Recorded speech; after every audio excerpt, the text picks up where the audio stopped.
Being friends with a narcissist is just as unsafe as being their lover, parent, or child, because narcissists eventually hurt and betray those closest to them. And their selfish nature turns any relationship into a one sided arrangement.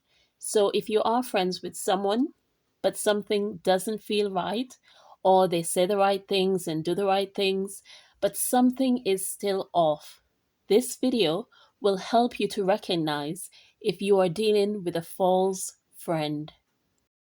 Unmasking a narcissist's false friendship can be tricky, especially if it is a covert narcissist, because on the surface they may seem supportive, generous, or even loyal, but their version of friendship usually comes with strings attached.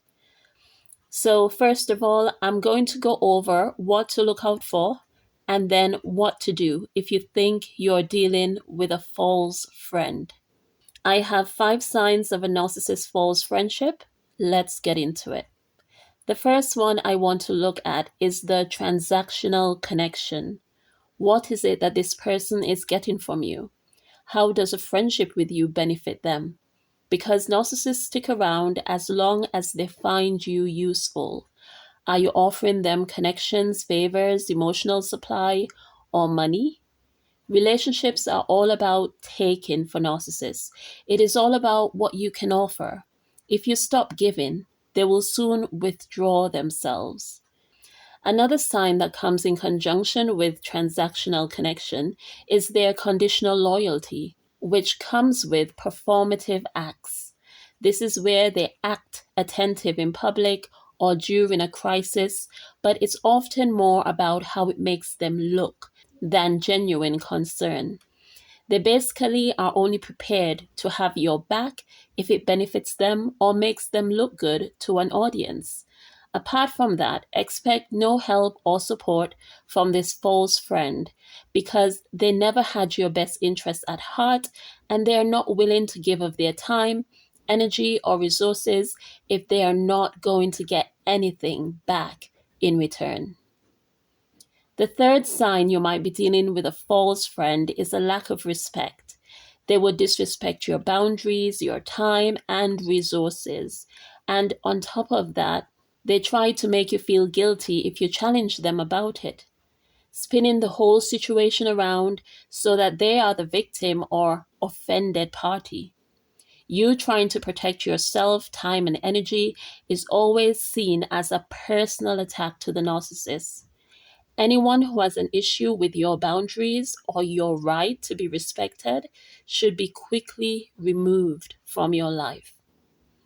The fourth sign that you're dealing with a false friend is where they prioritize competition over connection. Narcissists are very envious people. They would hate you for the things you have or the way you are. They will try to imitate you and outshine you. Instead of celebrating your wins, they subtly one up you to shift the focus back on themselves or outright dismiss your achievements. Narcissists get close to people they envy so that they can take away or destroy what they have. The fifth and final sign will become apparent if you decide to turn off your emotional tap from such an individual. This is the narcissist's infamous discard cycle, which will come into play when you stop validating them or refuse to play their game.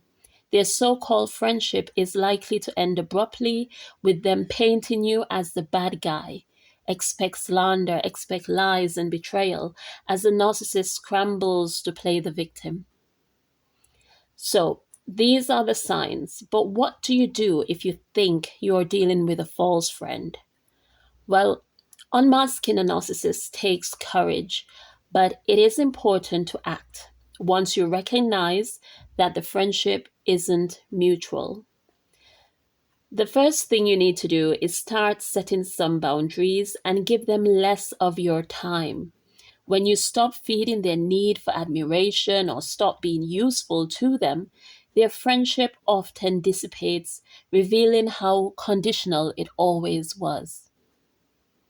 Observing their reactions to your boundaries will also reveal all that you need to know, because a real friend will respect your boundaries, while a narcissist is likely to respond with anger, guilt tripping, or playing the victim. They will not accept the changes that you're wanting to make, and at this point, you just need to make it clear that this friendship is not working. Sometimes the best unmasking is simply walking away without drama. In all your final communications with them, keep your tone neutral and say something like, I think we're on different paths now, or I'm stepping back from this friendship. Don't over explain, as narcissists thrive on drawing you into long justifications. Just stick to the point and then commence to grey rock or even be prepared to go no contact. The only person losing at this point will be the narcissist, as you have decided to take control of the relationship and secure your peace. Yea, they may slander and try to turn others against you, but this helps to expose others in your life who are not really for you. Just stay strong and stand your ground. But to sum it all up, we can conclude that a narcissist friendship is really about genuine bond or mutual support. It's about control, validation, and advantage. Unmasking it means noticing that what they call friendship is actually a self serving arrangement. And the best thing you can do is remove yourself from the equation. Okay, that is it from me for today, but please be sure to check out this video, which goes into all the strange things that happen whenever a narcissist is in your life.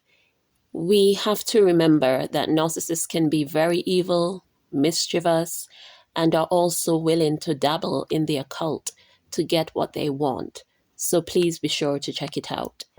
Stay safe out there. Many thanks for listening.